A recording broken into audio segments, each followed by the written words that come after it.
Hello, this is Sarfraz Niazi coming to you from Chicago with an update on COVID 19 vaccines. Many things we need to understand that happened within the last few weeks.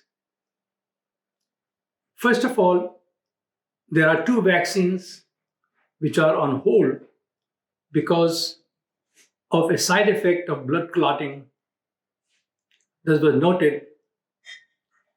One of them is the Johnson and Johnson vaccine. The other is AstraZeneca.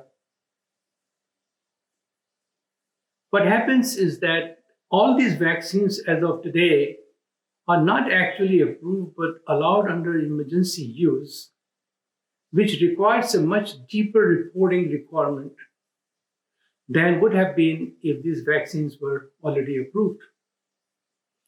In any testing of new drug vaccine, we have a statistical number.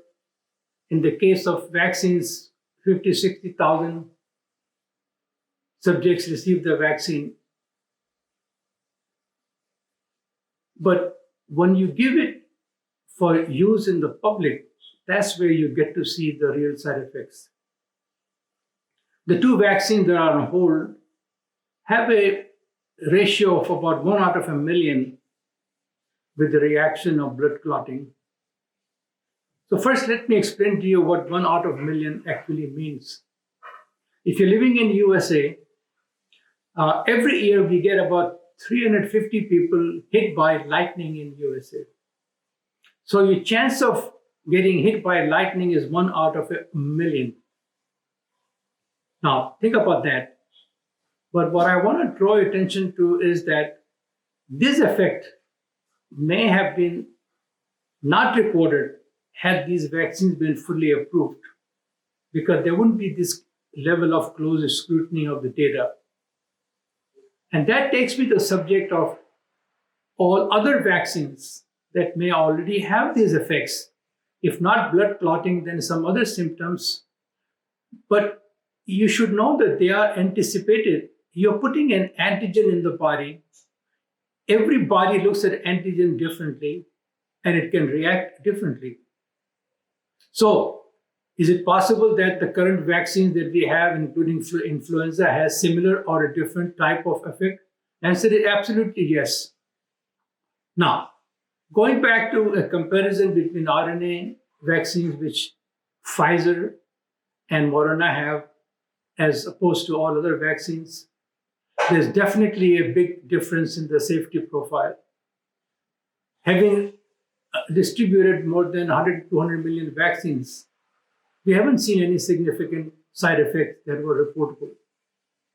So we are looking into a new era or a new technology that is a lot safer. In the meantime, should you take the Johnson or Zeneca vaccine? My advice is yes. You always weigh out the risk versus benefit if that's what's available. But more disturbing is the news about this company, Emergent Solutions, that was making the vaccines, and they screwed up the batches by mixing the ingredients of two different vaccines. Now, in my career, I've taught hundreds and thousands of students, and I tell them what is basic that we don't teach. We only teach what is not basic. This was well below basic. You don't ever make this mistake. My fear is that if this is what came out, and regardless of how FDA will do the audit, the company doesn't have the culture to do these things. What other things they can screw up in the future, I don't know. At this moment today, I have little trust left in this company, which was, by the way, funded by US government to make safe vaccines. Now let's come back to another topic, which is, what if you are highly compromised in your immune response because of, let's say, a cancer treatment or for any other reason? Should you take the vaccine? My answer is yes, you should, even though your response may not be as complete as someone who has a fully functional immune system. But like they say, a little bit helps, and it can hurt. So I would say go ahead, any vaccine will be fine for you. Then comes the question that I have always been asked about this complacent plasma treatment, where you have the plasma from a patient of a corona infection. And FDA has said that it doesn't work very well, which is true. But it all depends on things like how long the patient had the infection, when was the plasma drawn, and many other factors.